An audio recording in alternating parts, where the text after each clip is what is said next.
Hello, I'm Severn Suzuki speaking for ECHO, the Environmental Children's Organization. We're a group of 12 and 13-year-olds trying to make a difference. Vanessa Suddy, Morgan Geisler, Michelle Quigg, and me. We've raised all the money to come here ourselves, to come 5,000 miles to tell you adults you must change your ways. Coming up here today, I have no hidden agenda. I am fighting for my future. Losing my future is not like losing an election or a few points on the stock market. I am here to speak for all generations to come. I am here to speak on behalf of the starving children around the world whose cries go unheard. I am here to speak for the countless animals dying across this planet because they have nowhere left to go. I am afraid to go out in the sun now because of the holes in our ozone. I am afraid to breathe the air because I don't know what chemicals are in it.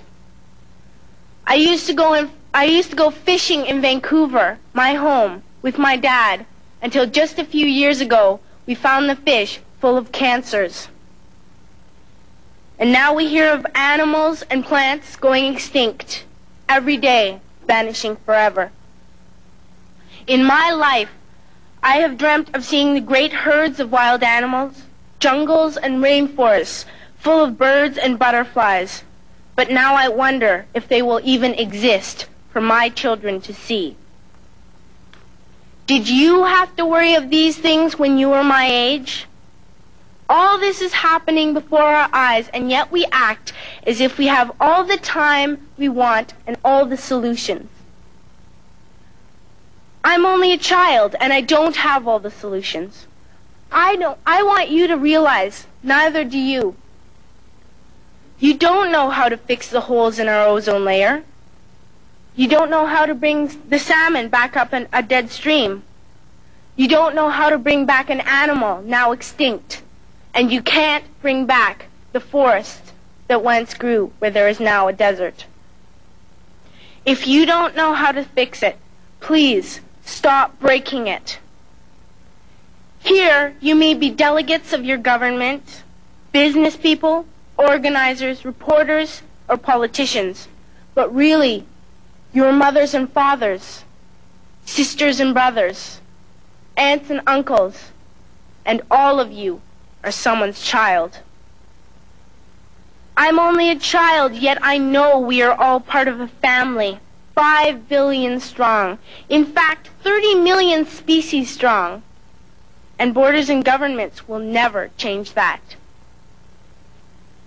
I'm only a child, yet I know we are all in this together and should act as one single world towards one single goal. In my anger, I am not blind, and in my fear, I am not afraid of telling the world how I feel.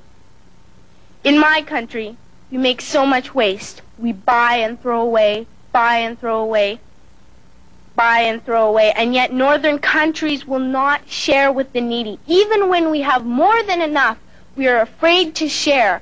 We are afraid to let go of some of our wealth. In Canada, we live the privileged life, with plenty of food, water, and shelter. We have watches, bicycles, computers, and television sets. The list could go on for 2 days.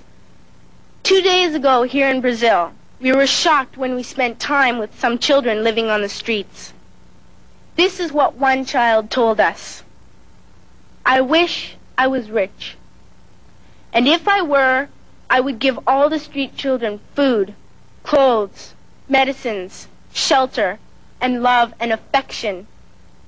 If a child on the streets who has nothing is willing to share, why are we who have everything still so greedy? I can't stop thinking that these are children my own age, that it makes a tremendous difference where you are born. That I could be one of those children living in the favelas of Rio. I could be a child starving in Somalia, or a victim of war in the Middle East, or a beggar in India.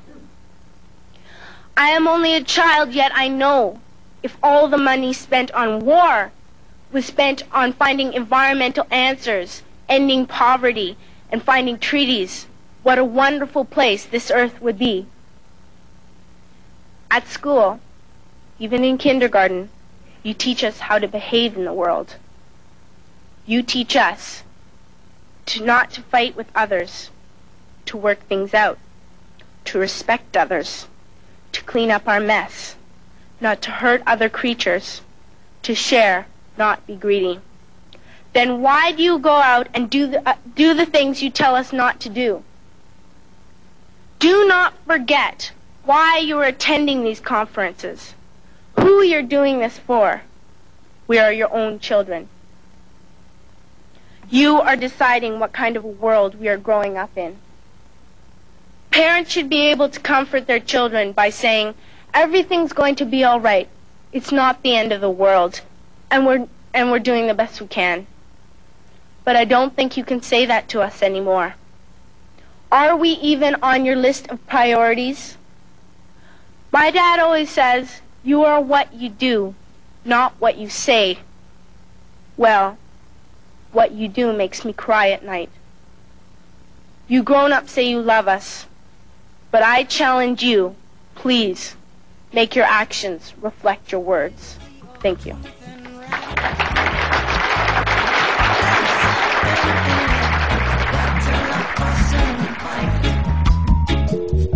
Protect your children.